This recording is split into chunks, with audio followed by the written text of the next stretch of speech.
চালটা যেভাবে সেইসা বানায় তুমি করে বানা। আমার মিষ্টি মামনির মুখটা গোমরা দেখাচ্ছে। তারা বড় লোক হ্যাঁ আমাকে মানুষই মনে করে না। সুন্দরী ছবির ছেলে মেয়ে যদি আমরা যদি কিউট বয় না থাকি তাহলে তো ছবিটা পূর্ণতা পাবো না। মাফ করে দিয়েন।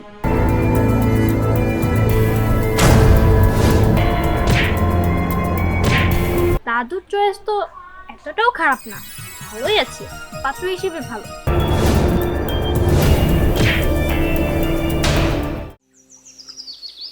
এই দিহানটা আবার কোথায় গেল?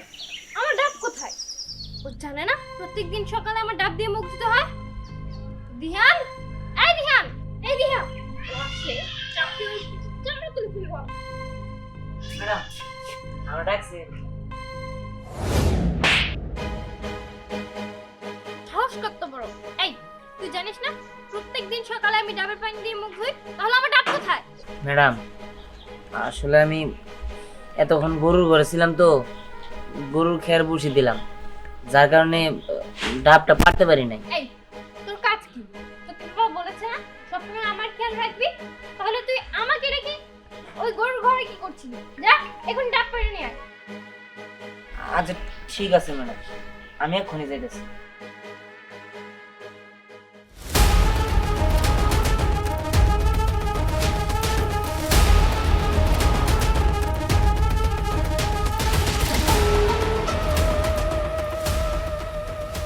কি ব্যাপার?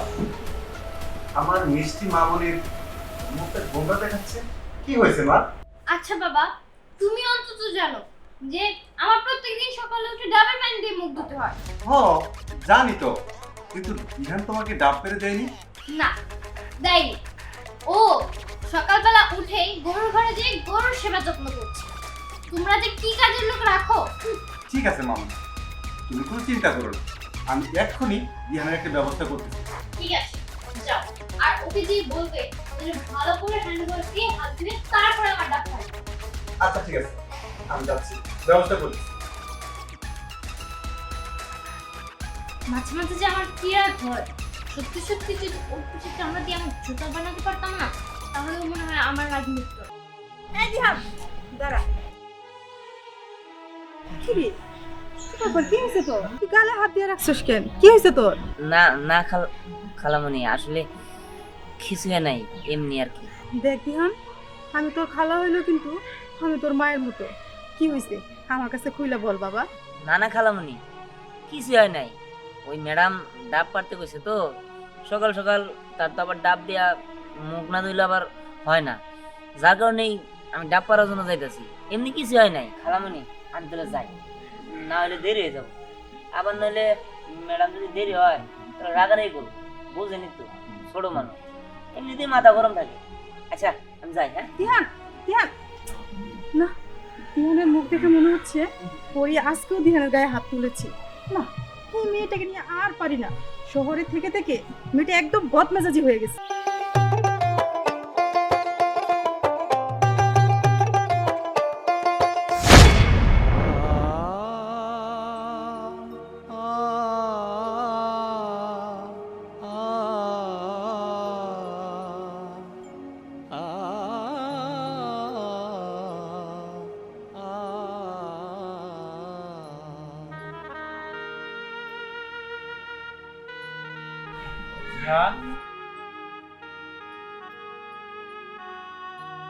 কিরে দেহান, মন খারাপ কে?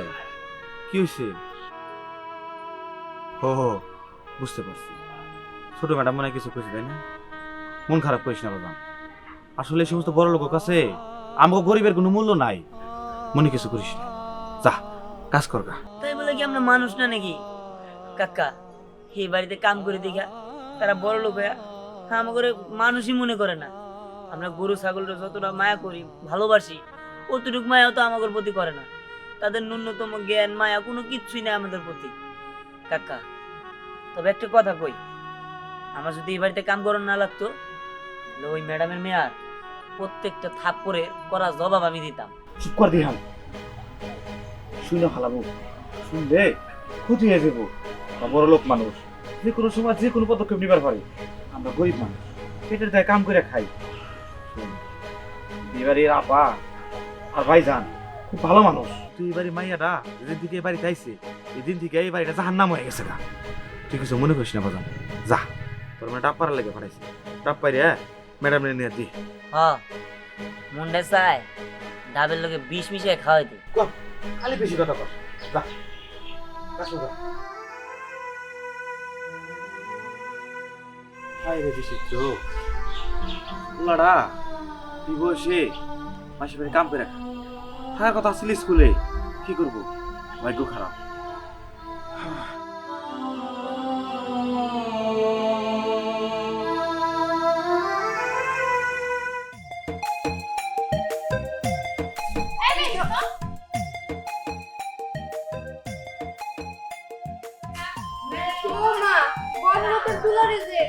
যে মাইয়া নাকি প্রত্যেকদিন ঘুম থেকে উঠা ডাবের পানিতে মুখ ধোয়, সেই মাইয়া সেই রোদ্দুরের ভিতরে এখন যদি কালো হয়ে যান তাই ভাবতেছিলাম। দেখো আমাকে নিয়ে তোমার চিন্তা করতে হবে না।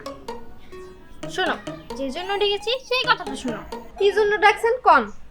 আচ্ছা তুমি কি আমাদের ডাবের বাগান চিনো? হ্যাঁ চিনি তো। কোন দিকে একটু বলো না।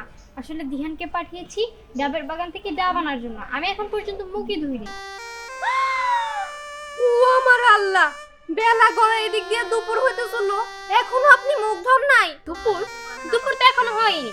আর আমি তো ঘুম থেকে 10টার সময় উঠি। হ্যাঁ কি হয়ে গেল ম্যাডাম? ধোকা দিল না ভালো করলো, কিছুই তো বুঝলাম না। দূর, এসব বড় লোক কারবার আমি আবার বুঝি না। যাই হোক, দিহান ওই ডাব বাগানে আছে। যাই আমি তো ওরই খুঁজতেছিলাম।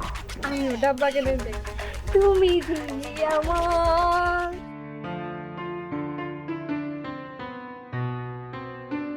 বাবা, তুমি কি আমাকে ডাকছো? হ্যাঁ ডাকছি। বাবা তুমি রাখো চা। এই নাও খাও।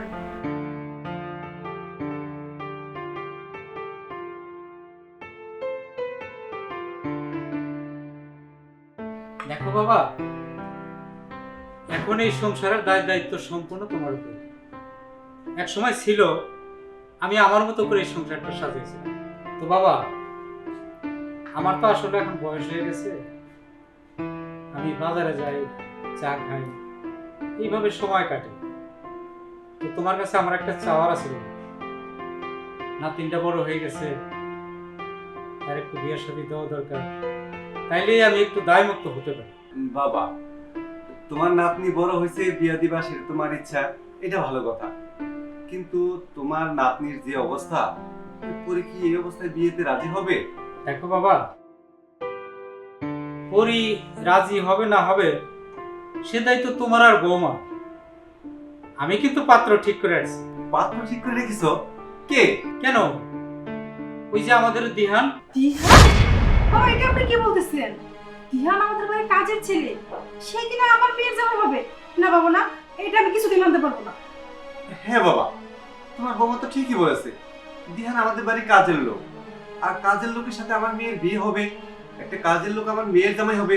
না না, এটা আমি মেনে নিতে পারবো না বাবা, তোমার কাছ থেকে আমি এটা আশা করিনি। তাহলে পিছনের ইতিহাস কিন্তু ভুলে যাবে, আর যারা পিছনের ইতিহাস ভুলে যাবে তারা কিন্তু প্রকৃতপক্ষে কোনোদিনও মানুষ না। দেখো বাবা, এই দিহানের বাবার টাকা দিয়ে আমি তোমার লেখাপড়া করেছি, এমনকি এই দিহানের বাবা জমি বিক্রি করে তোমার চাকরির সময় টাকা দিছে। এই জন্য দিহানের বাবার কাছে আমি ঋণী। এখন দিহানের সাথে নাতিনটারে বিয়ে দিতে পারলেই আমি কিছুটা হলেও ঋণ মুক্ত হতে পারবো। এখন পরিরে রাজি করানোর দায় দায়িত্ব তোমার আর বৌমা। বাবা, এই পর্যন্ত কখনো আমি তোমার অবাধ্য হয়নি, আজকেও হব না।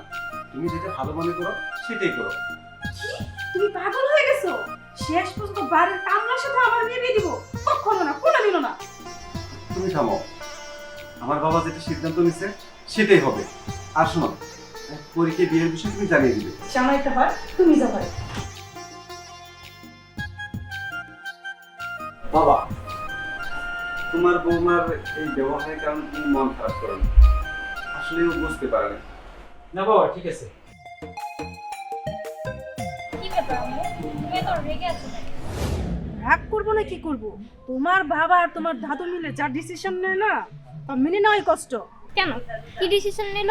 ওই যে কামলার বাচ্চা দিহান তার সাথে আমার বিয়ের প্ল্যান করেছে।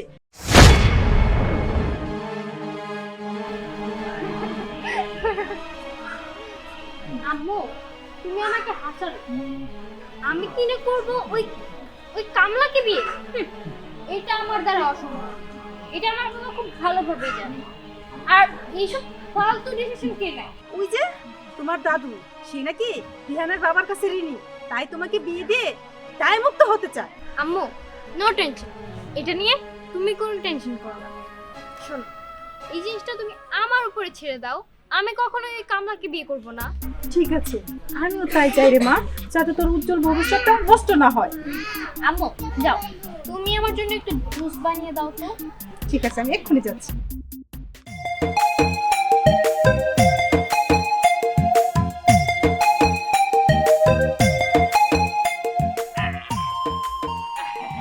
চলো চলো, ভালো করে ছবি তুলো।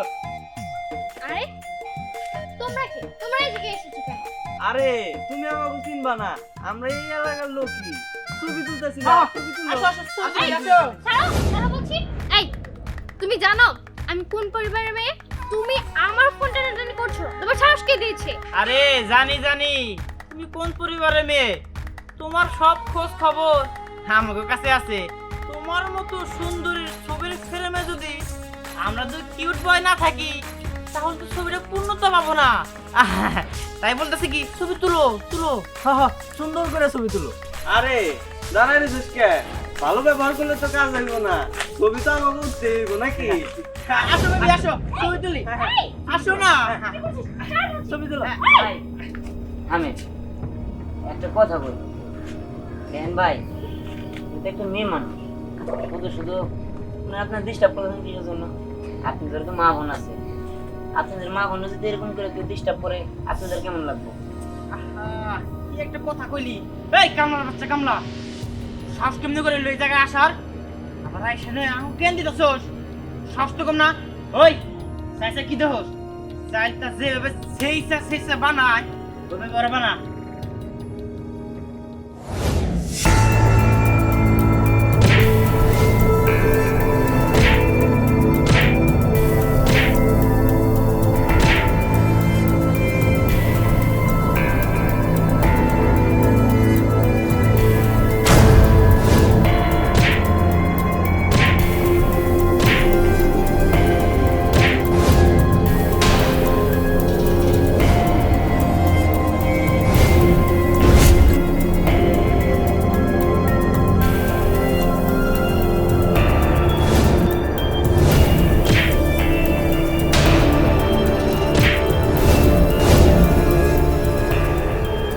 এই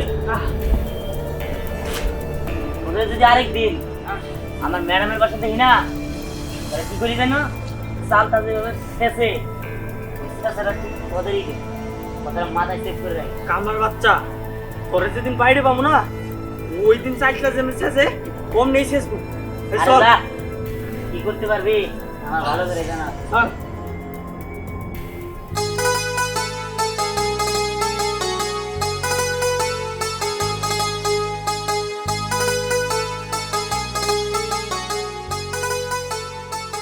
ম্যাডাম, ওদের এমন শিক্ষা দিছি জীবনে আপনার দিকে চোখ তুলে তাকাবো না।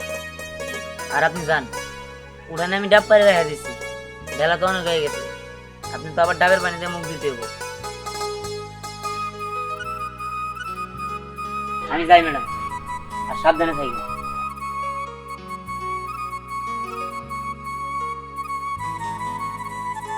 আসলে ছেলেটা আমি যা ভেবেছিলাম ওইরকম না, ভালোই আছে, খারাপ না।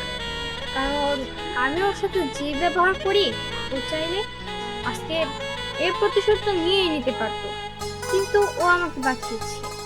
যাই হোক, দাদুর চয়েস তো এতটাও খারাপ না, ভালোই আছে, পাত্র হিসেবে ভালো।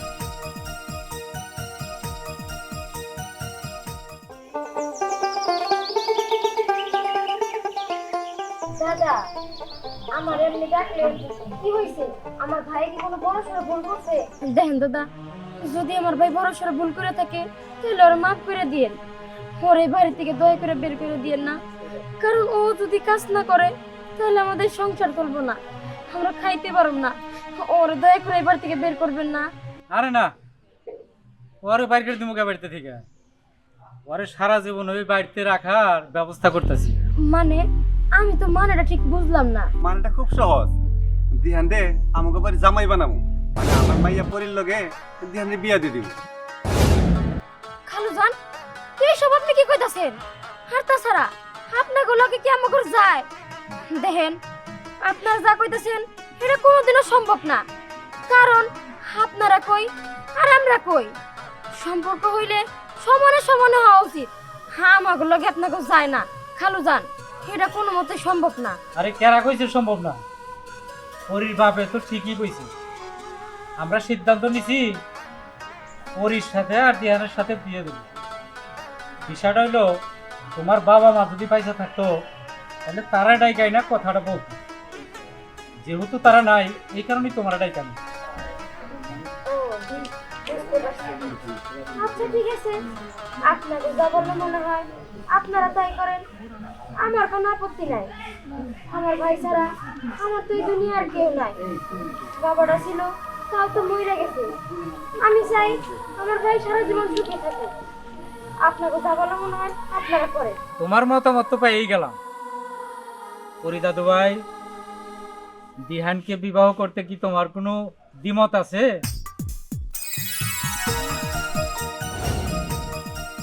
পুরি, তুমি না একটু আগে আমারে বললা যে ওরে কোনোদিন বিয়ে করা সম্ভব না, এখন তো তুমি দিব্যি রাজি হয়ে গেলে। হ্যাঁ মা, রাজি হয়েছে, কারণ দিহান আমার যোগ্য পাত্র, ও আমার জন্য পারফেক্ট একদম। তার মানে এই ফ্যামিলি সবাই তোমরা আমার সাথে গেম খেলছো, তাই না? বৌমা, তোমার এত কিছু বুঝতে হবে না। আমার নাতিন যখন রাজি হয়ে গেছে গা, আলহামদুলিল্লাহ। এখন আর ভালো একটা দিনক্ষণ থেকে আমরা বিয়ের আয়োজন করে দিচ্ছি।